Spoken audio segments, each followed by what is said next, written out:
নমস্কার বন্ধুরা, রিনার রন্ধনশালায় আপনাদের সকলকে স্বাগত।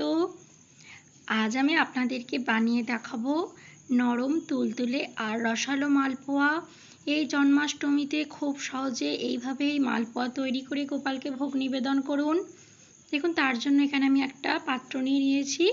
তার মধ্যে আমি নিয়ে নিচ্ছি এইরকম বাটির 1 বাটি সুজি, আর নিয়ে নিচ্ছি ওই বাটিরই 1 বাটি ময়দা। আপনারা যে কোনো বাটি বা কাপ মেপে সমস্ত জিনিসগুলো নেবেন। দিয়ে দিচ্ছি স্বাদ অনুযায়ী নুন, আর দিয়ে দিচ্ছি 2 চামচ চিনি। আর এখানে আমি সামান্য একটু মৌরি এর মধ্যে দিয়ে দিয়েছি। দিয়ে সমস্ত উপকরণকে শুকনো অবস্থায় খুব ভালো করে মিশিয়ে নিয়েছি। আর এখানে দেখুন, বেশ কিছুটা দুধ আমি আগে থাকতে জাল করে ঠান্ডা করে নিয়েছি। এবার অল্প অল্প করে দুধ দিয়ে এর একটা ব্যাটার রেডি করে নেব।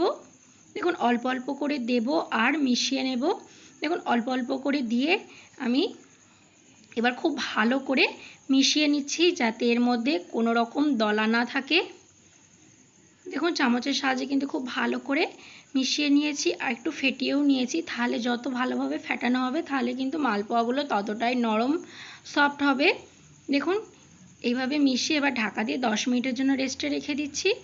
আর এধারে আমি একটা চিনি শিরা করে নিচ্ছি। তার জন্য একটা কড়াইয়ের মধ্যে আমি দিয়ে দিয়েছি 1 বাটি চিনি, আর দিয়ে দিচ্ছি 1 বাটি জল। দিয়ে খুব ভালো করে নাড়িয়ে চাড়িয়ে দিয়ে এবার চিনিটা গুলে যাওয়া পর্যন্ত অপেক্ষা করব। দেখুন, চিনিটা খুব ভালো করে গুলে যাওয়ার পর এটাকে আমি আরও 2 মিনিট খুব ভালো করে জাল করে নিয়েছি। চিনির শিরাটা দেখুন একটু চিটচিটে মতন হয়ে গেছে। এবার আমি গ্যাসের ফ্লেমটাকে বন্ধ করে দিয়ে এটাকে ঢাকা দিয়ে একপাশে রেখে দেব। তাহলে দেখুন 10 মিনিট হয়ে গেছে। এবার ঢাকাটা আমি খুলে নিচ্ছি। দেখুন, এটার একটু আগে থাকতে ঘন হয়ে গেছে। দেখুন, আমি কিন্তু আগে থেকে একটু পাতলা পাতলা করেছিলাম, এখন কিন্তু ব্যাটারটা একদম পারফেক্ট হয়ে গেছে। দেখুন, আমি আপনাদের দেখিয়ে দিচ্ছি। এই দেখুন, ঠিক এই রকম হয়েছে। আপনাদের যদি এখানে আরও একটু নরম করতে হয়, তাহলে একটু জল বা দুধ দিয়ে নরম করে নেবেন। দেখুন, এখানে আমি একটা কড়াইয়ের মধ্যে বেশ খানিকটা রিফাইন্ড অয়েল খুব ভালো করে গরম করতে দিয়ে দিয়েছিলাম। দেখুন, তেল খুব ভালোভাবে গরম হয়ে গেছে। এবার যে ব্যাটারটা করে রেখেছিলাম, একটা হাতার সাহায্যে অল্প পরিমাণে ব্যাটার আমি এর মধ্যে দিয়ে ওপর থেকে এইভাবে তেলটাকে ছড়িয়ে দিয়েছি। দেখুন, একটা খুন্তির সাহায্যে তেলটাকে আমি ওপর থেকে এইভাবে ছড়িয়ে ছড়িয়ে দিচ্ছি।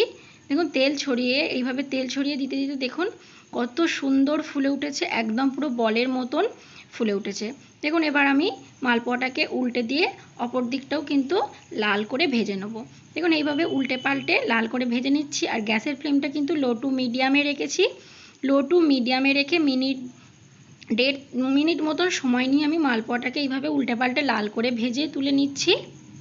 তুলে নিয়ে আবারও আমি হাতার সাহায্যে খানিকটা ব্যাটার দিয়ে দিচ্ছি।